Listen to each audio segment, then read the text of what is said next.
Hello बच्चों, कैसे हो? तैयारियां चल रही ना बढ़िया से? तो बेटा देखो, कुछ ना कुछ अपडेट्स आ रहे हैं और वो अपडेट्स वीएमसी आपके लिए लेकर के भी आ रहा है। तो जो अब अपडेट आया है एनटीए की साइड से, वो ये अपडेट है कि हमें जो है ना, जब सेंटर पे पहुंचेंगे तो बायोमेट्रिक करवाना बहुत ज़रूरी है। तो हम इस अपडेट को पढ़ लेते हैं जो पब्लिक नोटिस में उन्होंने कल दिया था। और ये बोला था कि नेशनल टेस्टिंग एजेंसी जो हमारा पेपर नीट का कंडक्ट करवा रही है, वो क्या करेगी? सबसे पहले बच्चों फ्रिस्किंग करेगी। कैसे करेगी फ्रिस्किंग? ये देखो फ्रिस्किंग कर रही है ना ये।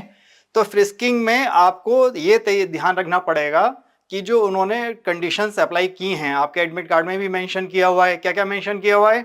कि जैसे कि आपका मेटल का कोई भी ऑर्नामेंट नहीं होना चाहिए।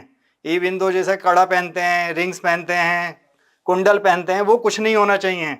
हाफ स्लीव शर्ट होनी चाहिए, शूज़ नहीं होने चाहिए। ये बहुत पर्टिकुलर होते हैं बेटा। एनटीए जब फ्रिस्किंग करेगी तो आपके शूज़ उतरवा देगी।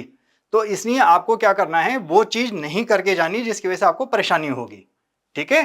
तो इस बात को ध्यान रखिएगा आप कि आपके पास वो सब चीज़ें होंगी जो आपको वहां पे अलाउ कर रहे हैं। इसके अलावा कुछ नहीं लेकर के जाना। पानी की बोतल भी वो कहते हैं कि बिल्कुल ट्रांसपेरेंट, जिसमें कोई लेबलिंग ना हो, वो अलाउड है। पेन कोई अलाउड नहीं होगा, पेन भी आपको वहीं से प्रोवाइड होगा। ठीक है बच्चों? तो ये तो सब क्लियर हो गया। लेकिन जो अपडेट है उसके बारे में थोड़ा सा बात कर लेते हैं अब हम। अपडेट क्या है बच्चों कि एनटीए ने अपने ऑफिशियल वेबसाइट पर, जो नीट की वेबसाइट है, उस पर यह अनाउंसमेंट किया है कि क्योंकि हमने आपको शुरू में पहले बताया था कि इस बार जो भी आपका नीट का एग्जाम होगा वो कैसे होगा, बायोमेट्रिक से आपको एक्सेस मिलेगा। तो हमने बोला था, हमने भी बोला था और बाकी सभी सभी ने बोला था कि आपको अपना आधार कार्ड अपडेट करवाना है। आधार कार्ड की दो स्टेजेस होती हैं बच्चा। एक तो आप जो ना, जब आप पैदा होते हो तब भी आधार कार्ड बन सकता है। दूसरा आधार कार्ड का जो अपडेट आता है वो 5 साल पे आता है और उसके बाद 15 साल पर। अब चूंकि कुछ बच्चों के आधार कार्ड पहले के बने हुए होंगे, हो सकता है फोटो मैच ना कर रहा हो सकता है कि फिंगरप्रिंट्स में कहीं कुछ प्रॉब्लम आ रही हो, तो उस टाइम पर आपको बायोमेट्रिक तो मैच होगा नहीं। तो उन्होंने कुछ एग्जेम्पशंस दी हुई हैं। क्या एक्सेप्शंस दी हुई हैं उन्होंने? एक्सेप्शन नंबर 1 कि अगर आपका क्या होगा, बायोमेट्रिक वेरिफिकेशन के टाइम पर अगर कंप्लीट नहीं होता है। क्यों नहीं होता है? कि वो डिवाइस और हार्डवेयर फेलियर है। ठीक है बच्चों? तो दूसरी चीज, poor quality of biometric data है, यानी कि आपका बायोमेट्रिक डेटा कैप्चर ही नहीं हो पा रहा है। तीसरा, कनेक्टिविटी फेलियर है। कनेक्टिविटी फेलियर का मतलब क्या है? कि यूआईडीएआई से कनेक्ट ही नहीं कर पा रहा है आपका डाटा सर्वर। और जो चौथा दिया है, फिजिकल इनेबिलिटी। अब किसी बच्चे के हाथ में चोट लग गई, बायोमेट्रिक उसने प्लास्टर बांधा हुआ है, तो कैसे होगा बायोमेट्रिक? नहीं होगा ना। तो उन्होंने एक्सेप्शन दी हुई है इस चीज के लिए।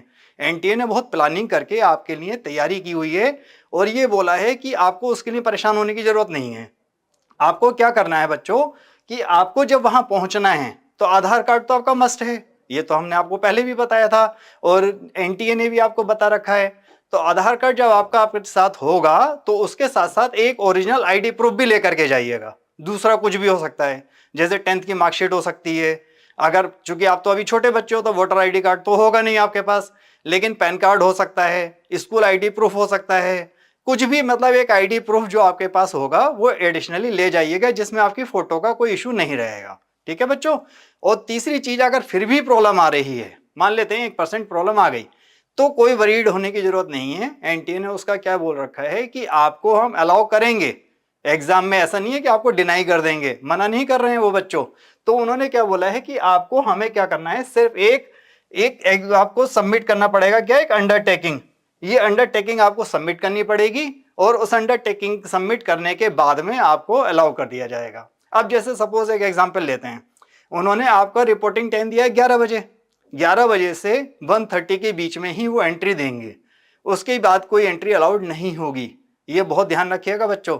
तो आपको 11 बजे से 1:30 बजे के बीच में पहुंचना मैंडेटरी है। पहली चीज, मैंडेटरी मतलब 1:30 बजे तक पहुंचना नहीं है, 1:30 बजे एंट्री कर लेनी है। दूसरी चीज, अब सपोज उस आधा घंटे में, उस आधा घंटे से मतलब जो आपका टेस्ट का टाइम है और जो आप आधा घंटे पहले पहुंचे हो, उसमें सपोज आपका बायोमेट्रिक नहीं हो पाता है किसी भी कारणवश, कोई कुछ भी प्रॉब्लम आ सकती है, तो वो क्या करेंगे, 2 से 5 आपको टाइम अलाउ कर देंगे। आपका पूरा पूरा आपको टाइम नीट के लिए, आपके पेपर के लिए मिलेगा। ठीक है बच्चों? तो उसमें आपको वरीड नहीं होना है, ना कोई पैनिक होना है। लेकिन आपको 5 बजे के बाद रुकना पड़ सकता है। क्यों रुकना पड़ सकता है? क्योंकि आपका नीट का एग्जाम ओवर होने के बाद में वो दोबारा से बायोमेट्रिक फिर से तैयार करेंगे आपके लिए कि ये वो हो जाए कैप्चर। फिर नहीं होता है तो वो फिर से अंडरटेकिंग लेंगे। तो जिन बच्चों की अंडरटेकिंग वो बायोमेट्रिक पहले हो गया उनके लिए तो कोई प्रॉब्लम नहीं, लेकिन जिनका नहीं हुआ उनको वो बाद में भी रोक सकते हैं। तो ये आज एक छोटा सा अपडेट था जो बहुत मेजर अपडेट है बायोमेट्रिक को लेकर के। इसमें परेशान होने की जरूरत नहीं है, सिर्फ आपको एक चीज पे फोकस करना है कि आपके पास एक आधार कार्ड और एक आपका कोई एक ओरिजिनल आईडी प्रूफ होनी चाहिए। मैं अगर आपको पर्सनल सजेशन दूं तो आपके पास कॉइन्स भी नहीं होने चाहिए। जो आपके कॉइन्स होते हैं ना बच्चे, जो करेंसी होती है वो भी नहीं रखने आपको पॉकेट में, मतलब आपको कुछ भी अंदर अलाउड नहीं है। आपके जो सैंडल होंगे, शूज नहीं पहन के जाने हैं, फिर से मैं बता रहा हूँ। शर्ट्स फुल स्लीव नहीं होंगी, हाफ स्लीव्स होंगी। कलावा वगैरह कुछ नहीं बांध करके जाना है। और जो माइनॉरिटी से हैं, जो बुर्का वगैरह पहनते हैं, उनको थोड़ा और टाइम से पहुंचना है जिसकी फ्रिस्किंग में उनको कोई प्रॉब्लम ना आए। ठीक है बच्चों, ये बहुत ध्यान रखना है। और मैं आपको एक चीज और बताता हूं, जब फ्रिस्किंग हो जाएगी उसके बाद ही बायोमेट्रिक होगा, उससे पहले कुछ नहीं होगा। तो आपको अपनी हर चीज तैयार करनी है। एंड मैं आपको फिर से विद्या मंदिर की तरफ से बेस्ट ऑफ लक बोलता हूं। Do well, prepare well and don't get panic. Thank you.